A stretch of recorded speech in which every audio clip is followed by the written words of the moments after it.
Hi friends, இன்னைக்கு நம்ம சேனல்ல ரொம்ப சுவையான காரம் நிறைந்த காரக்குழம்பு ரெசிபி தான் பார்க்க போகிறோம். இந்த குழம்பு சாதத்தோட சேர்த்து சாப்பிட்டா ரொம்ப அருமையாக இருக்கும். கிராமத்து ஸ்டைலில் சுலபமாக வீட்டிலேயே செய்யலாம். எப்படி செய்யலாம் அப்படிங்கிறத நம்ம வீடியோவில் பார்க்கலாம் வாங்க.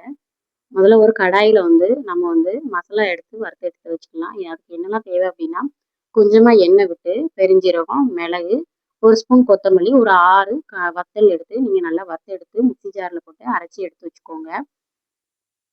இப்போ நம்ம தேவையான காய்கறி பார்க்கலாம். முருங்கைக்காய் எடுத்து வச்சுக்கோங்க. என்கிட்ட கத்திரிக்காய் இல்லை, இருந்துச்சு அப்படின்னா நீங்கள் கத்திரிக்காயும் இதில் சேர்க்கலாம்.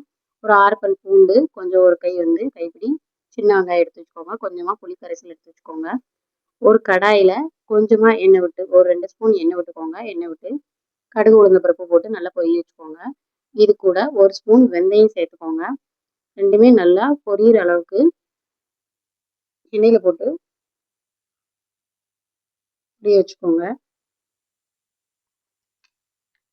இது கூட வெள்ளைப்பூடு போட்டு நல்லா பொரிய வச்சுக்கோங்க. கொஞ்சமாக சின்ன வெங்காயத்தை நல்லா கழுவி எடுத்துக்கோங்க. ஒரு கைப்பிடி எடுத்து இந்த வெள்ளைப்பூடோட போட்டுருங்க. போட்டு நல்லா வதக்கிக்கோங்க. நல்லா எண்ணெயில் போட்டு நல்லா வதக்கிக்கோங்க. கொஞ்சமாக இது கூட கருவேப்பிலை சேர்த்துக்கோங்க. இப்போ நம்ம எடுத்து வச்சுக்க முருங்கைக்காவை போட்டு நல்லா வதக்கி எடுத்துக்கலாம். இந்த முருங்கைக்காவை நல்லா எண்ணெயில் போட்டு நல்லா வதக்கி எடுத்துக்கோங்க.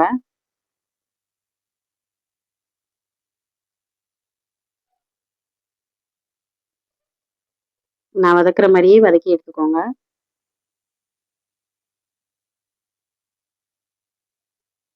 இது கூட ஒரு 1/4 ஸ்பூன் மிளகா பொடி சேர்த்துக்கோங்க. ரொம்ப சேர்க்க வேண்டாம். நம்ம ஏற்கனவே வத்தல் அரைச்சி ஊற்றிருக்கோம். அதனால கொஞ்சமாக மிளகா பொடி சேர்த்தா போதும். அந்த முருங்கைக்காவோட நல்லா வதக்கி வச்சுக்கோங்க அந்த மிளகா பொடியும்.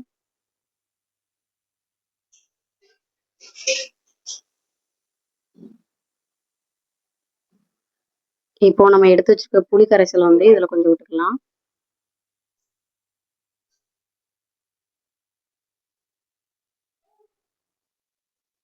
இது நல்லா கொதி வரட்டும். முருங்கைக்காய் நல்லா வெந்ததுக்கு அப்புறமே இந்த புளி கரைசலை விட்டுக்கோங்க. நல்லா இந்த மாதிரி கொதி வந்ததுக்கப்புறம் தேவையான அளவுக்கு உப்பு போட்டுக்கோங்க. 1/4 ஸ்பூன் மஞ்சள் பொடி போட்டுக்கோங்க.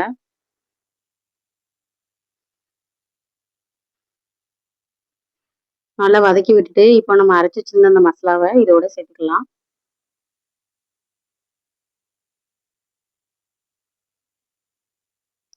உங்களுக்கு எந்த கன்சிஸ்டன்சியில் வேணுமோ அந்த கன்சிஸ்டன்சி வர வரைக்கும் நீங்கள் தண்ணி ஊற்றி பண்ணிக்கலாம், வதக்கிக்கலாம். எனக்கு கொஞ்சம் திக்காக வேணும், அதனால நான் தண்ணி சேர்க்கல. இது கூட கொஞ்சமாக அந்த டேஸ்ட்டை கூட்டுறதுக்காக கொஞ்சமாக நான் வெல்லம் சேர்த்துக்கிறேன். உங்களுக்கு தேவைன்னா போட்டுக்கோங்க, ஆப்ஷனல் தான். அவ்வளோதான், சுவையான காரக்குழம்பு ரெடி.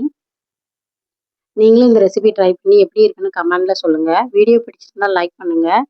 இன்னும் இது போன்ற ரெசிபிகளுக்கு சப்ஸ்கிரைப் பண்ண மறக்காதீங்க. நன்றி நண்பர்களே, மீண்டும் சந்திக்கலாம். தேங்க்யூ. பாய் பாய்.